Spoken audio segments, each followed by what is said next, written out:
네, 오늘 우리에게 주시는 하나님의 말씀 순서지대로 오늘은 신약 성경 마가복음 10장의 말씀입니다. 마가복음, 마태복음 뒤에 마가복음 10장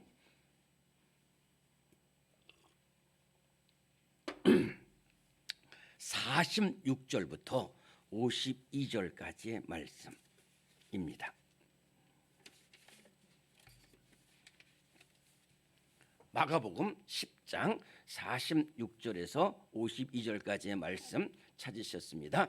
우리 한 목소리로 크게 봉독합니다. 시작. 그들이 여리고에 이르렀더니 예수께서 제자들과 허다한 무리와 함께 여리고에서 나가실 때에 디메오의 아들인 맹인 거지 바디메오가 길가에 앉았다가 나사렛 예수시란 말을 듣고 소리질러 이르되 다윗의 자손 예수여 나를 불쌍히 여기소서 하거늘 많은 사람이 꾸짖어 잠잠하라 하되 그가 더욱 크게 소리질러 이르되 다윗의 자손이여 나를 불쌍히 여기소서 하는지라. 예수께서 머물러서서 그를 부르라 하시니 그들이 그 맹인을 부르며 이르되 안심하고 일어나라 그가 너를 부르신다 하매 맹인이 겉옷을 내버리고 뛰어 일어나 예수께 나아오거늘 예수께서 말씀하여 이르시되 네게 무엇을 하여 주기를 원하느냐. 맹인이 이르되 선생님이여 보기를 원하나이다. 예수께서 이르시되 가라 내 믿음이 너를 구원하였느니라 하시니 그가 곧 보게 되어 예수를 길에서 따르니라. 아멘. 여러분들 모두 잘 나오셨습니다. 네, 우리 이 시간에 함께 저를 따라합니다. 아주 간단합니다. 성경에 있는 말씀 오늘 49절에 있는 말씀입니다. 저를 한번 따라합니다. 그를 부르라. 예수님의 말씀입니다. 여리고라는 곳은 참 귀한 곳인데요. 이렇게 여리고는 이 세상에서 가장 낮은 땅이 사해입니다. 사해라는 것을 여러분들 잘 아는 것처럼 사해는 죽은 바다라고 그러는데 성경에서는 사해를 갖다가 염해라고 합니다. 소금 바다라는 거예요. 그러니까 왜 소금이 많냐? 더 이상 내려갈 곳이 없기 때문에 이 세상에서 가장 낮은 곳이 사해예요. 그런데 사해라는 죽은 바다라기보다는 소금 바다라고 하는 게 맞는 표현 같아요. 그래서 이 사해 바로 옆에 위에 조금 북쪽에 있는 도시가 여리고랍니다. 그래서 여리고는 이 세상에서 가장 낮은 곳이에요. 예루살렘에서 여리고를 이렇게 보면은 아주 낮은 곳인데 참 살기가 좋아요. 저는 여리고를 가서 너무 놀랐어요. 여리고 2번 갔는데 그때마다 하여튼 다른 데는 다 죽어가고 메마르고 그런데 여리고만 들어서 막 초록이 푸르르고 종려나무 열매가 얼마나 좋은지 몰라요. 그래서 여리고에 사람들이 많이 살게 되는데 여리고에 한 소경이 있었다. 근데 오늘 말씀에는 이 소경을 가르쳐서 아주 정확하게 말합니다. 이름은 디메오의 아들인 바디메오고 맹인이 있고 거지였다. 여러분 제가 이거 사람 무시하는 게 아니라 그렇다는 거예요. 자, 이름도 있고 그러니까 아버지가 디메오라는 사람. 근데 이 소경이 언제부터 소경이 됐는지는 모르겠어요. 그런데 갑자기 소경이 된 거예요. 그런데 이제 어떡하겠어요. 그래서 소경이 되면은 정말로 본인은 말할 것도 없고 그 가정에 말로 다 할 수 없는 어려움 있잖아요. 강용호 박사 한 명이 눈을 머니까 그 가정에 다 풍비박산이 나는 거예요. 하여튼 그래요. 그런데 그래가지고 집에도 못 있어가지고 이제 소문을 듣다 보니까 여리고 큰 도시에는 큰 마을 그곳에는 내가 그래도 동양에서 살 길이 있다 해가지고 여리고로 왔는데 그것도 여리고에서 밀려가지고 제일 끝이라는 게 뭐냐면 여러분들 잘 개념이 안 잡혀있지만 여리고란 도시가 있는데 여기서 서쪽으로 이렇게 가면 예루살렘으로 올라가는 길이 보여요. 그러니까 여리고 안에서도 또 밀려가지고 여리고 끝자락에 예루살렘으로 올라가는 그 자리까지 가서 이제 동량을 하고 있는 거예요. 거지처럼 동냥을 하고 있는데 그저 오늘도 동냥하고 뜨거워도 그 자리에 앉아서 동냥하고 추워도 그 자리에서 앉아서 동냥하고 눈비가 와도 그 자리에서 동냥하고 있는 어느 날인데 어떤 이렇게 보니까 씩씩한 남자가 지나가는 것 같아요. 그래가지고 한 푼 주세요. 이제 이렇게 말하는데 그 남자가 동전을 던져주면서 한 50대 남자 같아요. 여러분들 지금 저와 여러분들이 지금 바디메오라고 생각을 하시고 들어야 됩니다. 50대 남자 같아요. 근데 동전을 주면서 이 사람이 예수를 만나면, 예수라는 분을 만나면 눈을 뜰 수 있을 텐데, 내 아들이 이 나이인데 내 아들은 지금 이렇게 공부도 하고 운동도 하고 사람도 만나고, 근데 이 친구는 여기서 너무 안 됐다. 이 친구가 이 사람이 예수님을 만나면 눈을 뜰 텐데. 그리고 가버렸어요. 어디로 간지 모르죠. 근데 이 단순한 한마디입니다. 이 사람이 예수를 만나면은 눈을 뜰 수 있을 텐데라는 단 한마디인데요. 이 한마디가 바디메오의 이전의 삶과 이후의 삶이 아니, 그리고 지금 그 말을 던지고 갔지 뭐 예수님을 뭐 만날 수 있다든지 또는 만난다든지 뭐 어떻게 된다는 것이 아무것도 없는 거예요. 그리고 다른 사람도 없어요. 그냥 오로지 거기에는 이 바디메오하고 공중에 이 사람이 예수님을 만나면 고칠 텐데 그 말 한마디만 있는 거예요. 근데 그 말을 듣지 못했을 때와 그 말을 들었을 때에 이 바디메오의 얼굴과 음성 자체가 달라졌다. 지금 예수님이 어딘지 아무것도 없습니다. 아무것도 없어요. 그 소리만 있을 뿐이에요. 그런데 그 순간에 바디메오는 지금까지 몇십 년이지만 한 10여 년의 생활을 눈먼 채로 살아가고 있을 것도 괴로운데 나는 이대로 살다가 죽을 수밖에 없다라는 것이 더 힘들었어요. 근데 지금 예수님을 만난 것도 아니에요.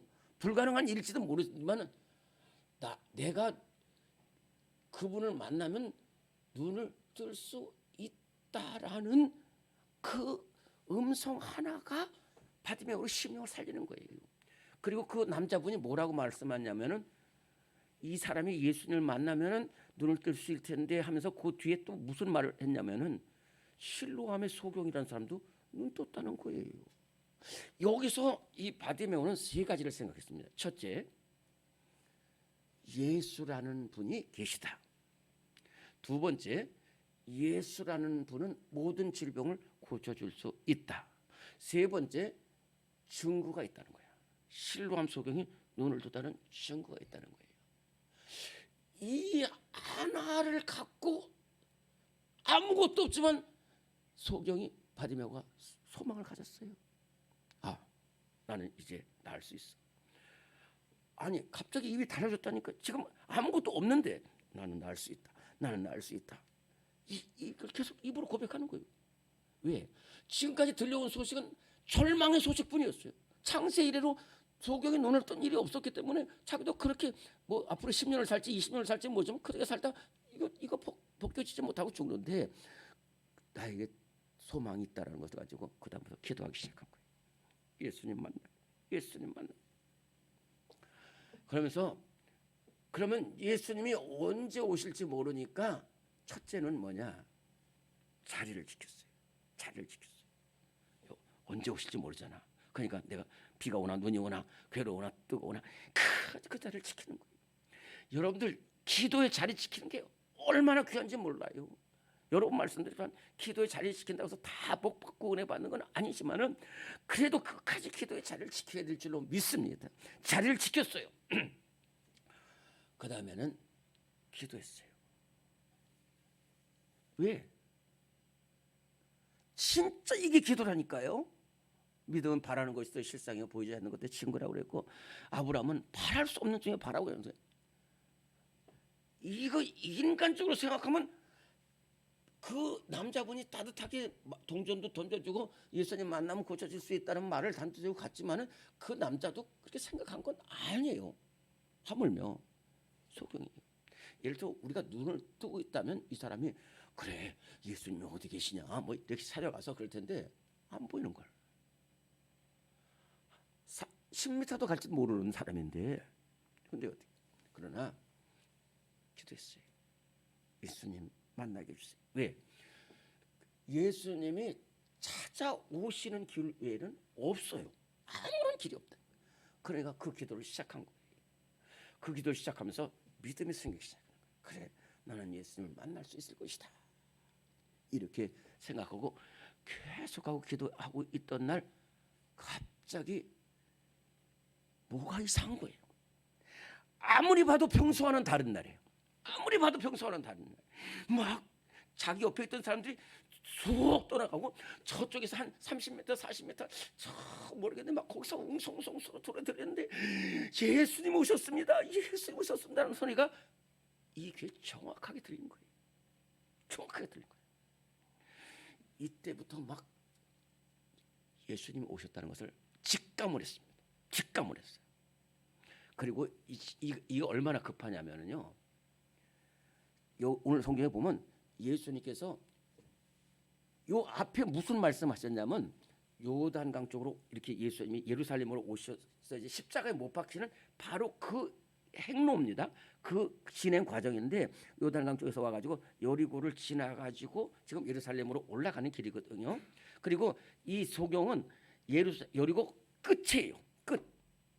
그러니까 여기서 예수님이 이렇게 여리고 쪽으로 들어와가지고 여리고 끝에서 나가가지고 예루살렘으로 올라가서 십자가에 못 박혀 죽으시는 그 순간입니다. 그러니까 우리가 고린도후서 6장에 보면은 우리가 은혜 받을 만한 때 은혜를 받아야 되고 나를 부를 때 가까이 있을 때 그를 부르라고 했어요. 우리 기회를 놓치면 안 돼요. 여러분들이 기도할 때 기도해야 돼요. 저도 이렇게 보면은 저도 그럴 때도 있고 우리 성도들도 지금 기도해야 되는데 지금 기도하지 않고 나중에 하죠. 뭐 에이, 목사님 나중에 바로 그 순간이 실패. 그래서 지금 이 순간 때를 놓치지 말고 기도해야 돼요. 만약에 그때 이제 이 바디메오가 소리치지 않았으면은요 예수님 가셨어요. 다시 오는 게 아니라 십자가에 못 박히기 위해서 가시. 그러니까 지나간다는 소리고 그 다음부터는 뭐냐 소리 지르는 거예요. 그런데 이 바디메오가 예수님을 정확하게도 알지 못하는데요. 이렇게 소리쳤어요. 다윗의 자손 예수여 나를 불쌍히 여기소서. 왜 그런 고백이 나왔냐면은 그 남자가 이 사람이 예수님 만나면 눈을 뜰 텐데 하는 그 순간부터 예수님을 부르기 시작한 거예요. 그런데 예수님이 눈을 뜰 수 있다는 것은 자기가 들은 바에 의하면 메시아인 거예요. 메시아만이 있어요. 그래서 아니 가르쳐주도 않는데 이 소경의 입에서 다윗의 자손 예수여 나를 불쌍히 여기소서 그런 거예요. 막 소리치는 거야. 그랬더니요 예수님 만나고 한두 명이에요. 옆에 있던 사람들이 정말 무식하게 너 조용히 해. 지금 여기가 어디라고? 시끄러! 그랬더니 그런데 그게 그러니까 시끄러 그러니까 더 소리 지르는 거야. 왜냐하면 지금 예수님 내는 안 보이지만 제가 여기 있습니다. 예수님 어디 계신지 모르지만 저 여기 있습니다. 지금 앞에 계시는지 알고 있는데 저 여기 있습니다. 계속 소리 지르는 거예요. 무슨 말이냐? 우리가 신앙생활 잘하고 교회생활 잘하고 믿음생활 잘하려면은 이상하게 마귀까지 또 역사를 해요. 저희 장인 어른하고 장모님이 어떻게 우리 내가 신앙생활 하면서 겨우 교회를 나왔는데 그때부터 막 환란이 닥치고 막 사람들이 막 쫓아오고 그랬는데 나는 걱정을 했어요. 우리가 좀 그래 오래 신앙생활 하는 것도 아니고 처음 나왔는데 그런데 그래도 끝까지 믿음을 지켰어요. 옆에서 우리 장로님 신앙생활 잘하고 저기 자매가 신앙생활 잘하면 야, 안 가도 돼. 아이, 그 교회 이상해. 아이고, 알지도 이러면서 방해한다니까요. 그러면 넘어가는 거에 또 거기에 넘어가는 사람도 있다니까. 절대로 안 돼. 중풍병자 친구들이 중풍병자를 데려갔을 때에 사람이 너무 많은 거야. 그때 에이 그냥 가자. 뭐 또 그러면 안 돼요. 지금 중풍병자 지금 생과 사가 갈려 있는데 그때는 체면도 없어. 지붕으로 올라가가지고 지붕을 뜯어내고 그냥 달아 내리는 거. 이게 믿음이에요. 가난한 여자가 소리 지를 때 예수님 제자들이면 예수님 쫓아내십시오. 이렇게 신앙생활하는 게 옆에서 그렇게 힘들게 한다니까. 그때 넘어가면 안 돼. 그러니까 이 바디메오 보세요. 지금 이 나이가 한 20년, 20세라고 칩시다. 20년 동안 이 눈 못 뜨고 너무 힘들고 만약에 이거 이겨놓치면 또 앞으로 언제까지 모르지만 이대로 살다가 죽을 수밖에 없는 이때 죽느냐 사는데 헐질. 그런데 그러니까 예수님께서 저 사람 부르라는 거예요. 저 사람 부르라고 할 때 예수님이 모르시고 했어요. 그래서요. 이야, 한 번에 아시는 거예요. 저 사람이 소경으로 태어나가지고 갖가지 고생하고 집에서 쫓겨나가지고 이렇게 통전 피바람 먹고 또 앞으로도 어떻게 살지 모르는데 그래도 저 사람이 어떻게 믿음을 백부장이 믿음 가진 것보다도 저 소경이 나를 다윗의 자손이어서 나를 불쌍. 저 사람이 나를 믿는 걸 내 능력을 할 것을 부르라는 거예요. 그랬더니 옆에 있는 사람들이 너를 예수님이 부르신다. 예수님이 너를 부르신다. 그런데요, 잘 들어보세요. 그때에 이 소경이 뭐라고 어떻게 했냐면 겉옷을 벗고 예수님께로 달려갔다 그랬어요. 겉옷을 벗고. 이거 굉장히 영적인 뜻입니다. 겉옷이란 게 뭐냐면 그 마태복음에도 마태복음 5장에 나오지만은 우리는 사실 속옷을 귀하게 여겨요. 남자나 여자나 다 부끄러운 것도 있고 속옷을 귀하게 여겨. 근데 이스라엘 나라는 겉옷이 중요합니다. 최악의 경우는 겉옷 하나만 입고 있는 사람들도 있어요. 옷이 많지 않아. 그렇기 때문에 겉옷이라는 것은 이게 보호도 되고 돈도 되고 하여튼 모든 것이 겉옷에 있는데 지금 예수님이 지나가시는 거예요. 그러니까 겉옷도 거추장스럽다고 그러네. 이거 던져버렸어요. 동전통 다 던져버렸어요. 왜? 지금 동전통이 중요한 게 아니에요. 겉옷이 중요한 거 아니에요. 겉옷 가지고 걸려 넘어지면 예수님 가면 끝이야. 동전 몇 분 이거 하다가 뭐 예수님 가면 끝이야. 롯의 아내가 왜 그러냐?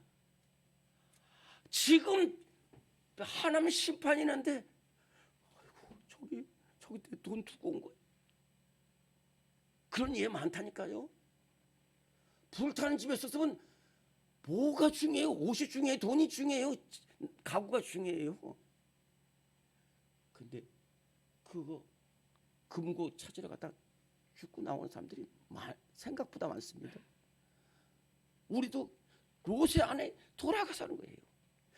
우리가 지금 예수보다도 귀한 것이 없는데 이거 다른 거 자꾸 세상에 없는 이거 아니에요. 바로 나 몸 아파 아니에요. 죽고 사는 문제다. 오늘 우리 모두 정말로 저는 이 말씀 제가 많이 들었습니다. 그 전에도 많이 들었겠지만 제가 온 이후에도 이 말씀 많이 들었어요. 그런데 왜 그러냐? 정말로 우리가 소경 바디메오의 믿음을 가질 수 있느냐 이거예요. 아니 가져야 돼요. 기도합시다. 주님 오늘 우리에게 바디메오의 믿음을 주시옵소서. 예수님만이 귀합니다. 예수님만이 치료하십니다. 예수님만이 나의 문제를 해결하십니다. 주님, 손을 붙들고 나가게 하시옵시고, 오늘 우리 바디메오의 믿음에 우리 모두가 서게 하여 주시옵소서.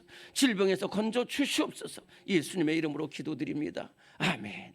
이 시간 우리 가지고 온 기도 제목 가지고 주님을 세 번으로 통성으로 기도하시고 자유롭게 돌아가십니다. 주여, 주여, 주여.